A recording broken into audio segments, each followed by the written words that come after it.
Good morning, students. How are you all? I hope you all are safe.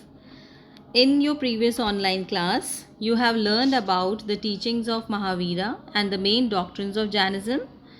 In that, you have learned 5 vows such as Ahimsa, the vows of not telling a lie, not to steal, and etc. Then you have learned no belief in God, Nirvana, rejection of the Vedic rituals, yajnas, opposite of the caste system, and belief in the penance. So these were the main teachings of Mahavira. Then afterwards you have learned factors that led to the growth of Jainism. Which factors are used in the growth of Jainism?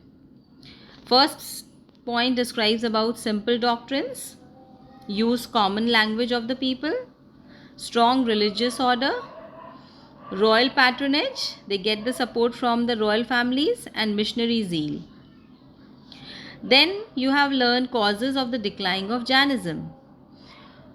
Followers lost their missionary zeal, loss of royal patronage, difficulty in following the severe penance, split of Jainism into 2 sects, and revival of Hinduism.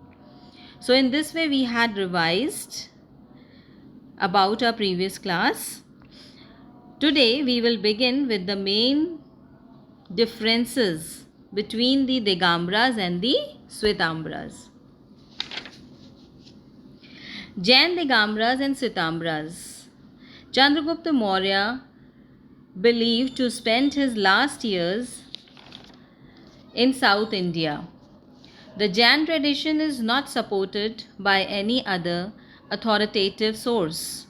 It describes that only the Chandragupta Maurya was supporting the Jainism, and it was not supported by any other king.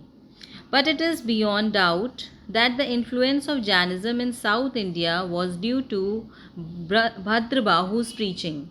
Okay, Bhadrabahu was a Jain guru, and South India was very much influenced by his teaching. It is believed that a terrible famine broke out in Magad.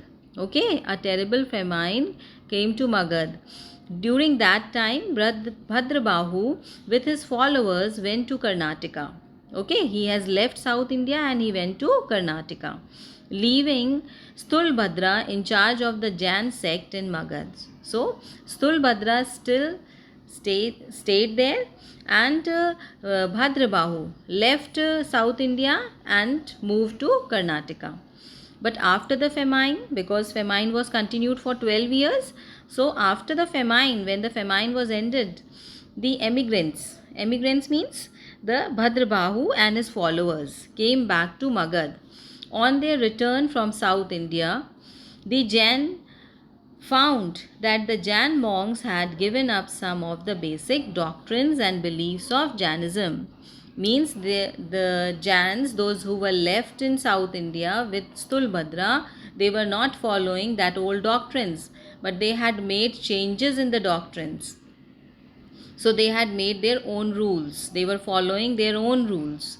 They developed some differences between Bhadrabahu and Stulbhadra. So there was difference between Bhadrabahu's teaching and Stulbhadra teaching. In order to resolve these differences and reorganize the Jain principles, a council was called at Patliputra. So just to solve the problems between the Bhadrabahu and Stulbhadra, a council was called. A meeting was called at Patliputra. When this meeting was called, there was a split between these two sects. Okay, these two people, there was a difference. Then the decision taken at the council were not acceptable to the South Jains. So the decision was taken in the council, but it was not accepted by the southern Jains. Thus arose the two sects, the Digambras and the Swetambras. Now, The main differences. What were the main differences between the Digambras and the Swetambras? Both sects believe that the Jains should live simple and strict life. Okay? What they believe? They both believe in simple and strict life. But their main difference is that Digambar Munis remains completely nude. They don't wear any cloth, even not a single piece of cloth was on their body. So they remain nude, completely naked. Then the Svetambra Munis, on the other hand, wear the white cloths. So this is the main difference between the Svetambras and the Digambras. Do you know, children, the impact of Jainism on Indian culture and society? Growth of vernacular languages. This is the first point. It has given effect on the vernacular languages, the main basic languages of the common people. A major portion of the Jain literature was written in Prakrit. Please remember, most of the important doctrines and rules were written in Prakrit. Jain literature was written in Prakrit. Mahavira preached in a mixed dialect called Ardhamagdi. Okay, Mahavira used the language Ardhamagdi, which is a mixed language, in order to make it easy for the people to understand his teachings. Why he used Ardhamagdi? Because he wanted that people should understand his teaching and people should follow his teachings. Mahavira's teachings were composed in Ardhamagdi and later compiled into 12 books called Angas. So later on it was compiled into a book and the name of the book was Angas. Jainism also made an impact on the literature of South. Jain influence can be traced in early Kannada literature. Okay, so we can say that Jainism has made an impact on South literature. Then it has also given impact in the Kannada literature.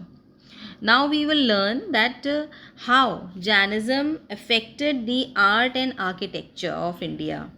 The Jainism erected stupas, okay, or we can say the religion Jainism helped a lot in the art and architecture. It has given a great impact on the art and architecture, as the Jains erected stupas built of stone to honor their saints. Okay, so how did they give honor to their saints? They built stupas. They built many rock cut cave temples. The famous caves at Ellora in Maharashtra are fine examples of their architecture. Okay, so this is the famous cave. Okay, Ellora in Maharashtra. It is a very fine example of the architecture. The colossal statue, the biggest statue of the Gomteshwara at Shravan Belgola in Karnataka is another example of their skill in sculptures. This is another example. It is the longest and highest statue. The beautiful Jain temple at Mount Abu in Rajasthan are some of the best specimens of the Jain architecture. So it was known as the Dilwara temple, okay, at Mount Abu. Dilwara temple was one of the finest specimen of the Jain architecture. So in this way, the architecture has affected by the Jainism. Now we will learn about religion.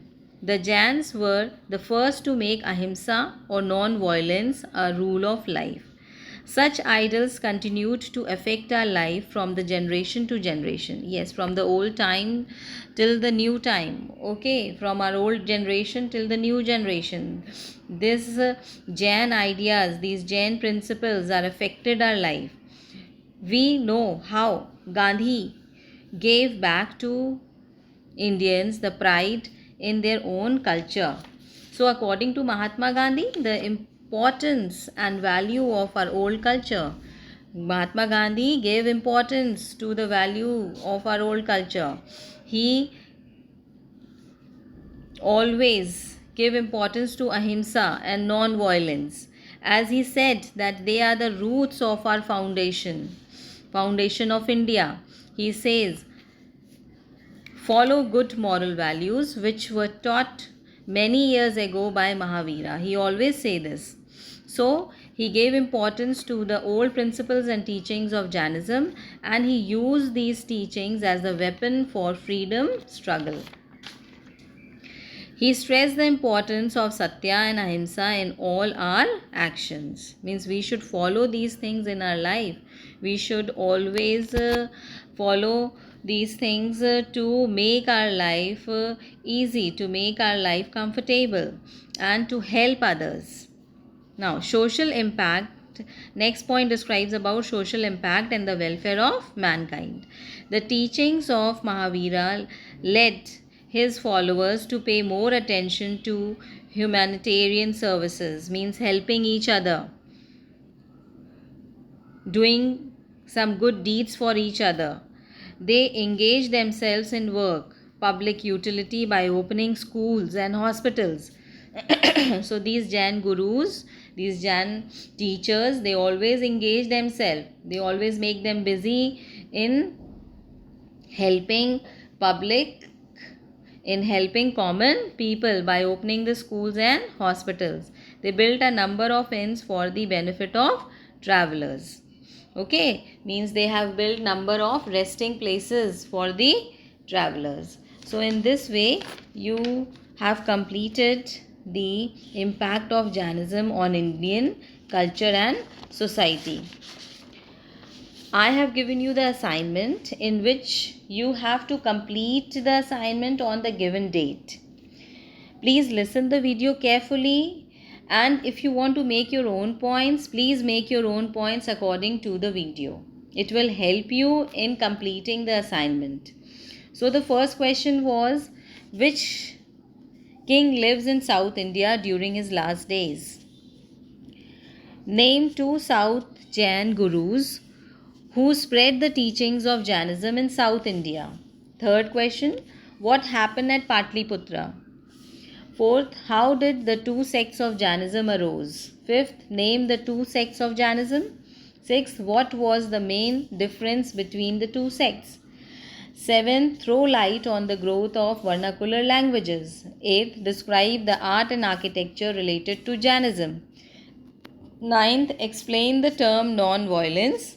10th, how did Jainism put a great social impact and the welfare of mankind? So these were the questions in the assignment 4, chapter 4. Please complete it in your history register and try to revise the whole chapter thoroughly. Thank you.